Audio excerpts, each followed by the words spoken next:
The Chinese Communist Party poses an existential threat to America. Led by Xi Jinping, the CCP's military, economic, and ideological aggression undermines our national security, sovereignty, and our way of life.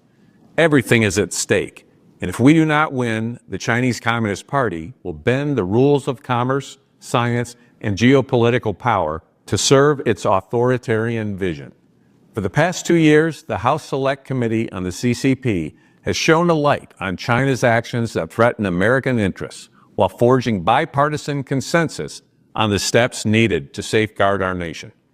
We have helped American citizens in their fight against CCP-backed companies, met with allies and partners around the world, and passed legislation strengthening our ability to preserve peace in the Indo-Pacific. The CCP's actions affect every American, and last year, the Select Committee's historic policy report outlined our strategy to fundamentally reset the United States' relationship with China. These 150 bipartisan recommendations set forth a blueprint for our country to unleash American innovation, end the CCP's chokehold of vital U.S. supply chains, and win this competition. As chairman, I introduced legislation to finally revoke China's privileged trade status with the United States, restoring fair and reciprocal trade for our businesses and our workers. We've also taken aim at China's dominance of critical minerals. Depending on supply chains controlled by China is untenable and dangerous for the American people.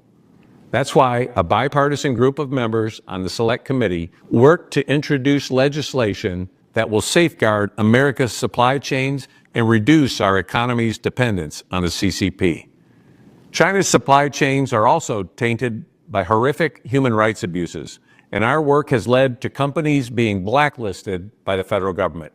Companies like Cattle and Goshen can no longer work with the Department of Defense, and CCP drone maker Autel is prohibited from receiving U.S. technology because of ties to the Chinese military that our committee highlighted.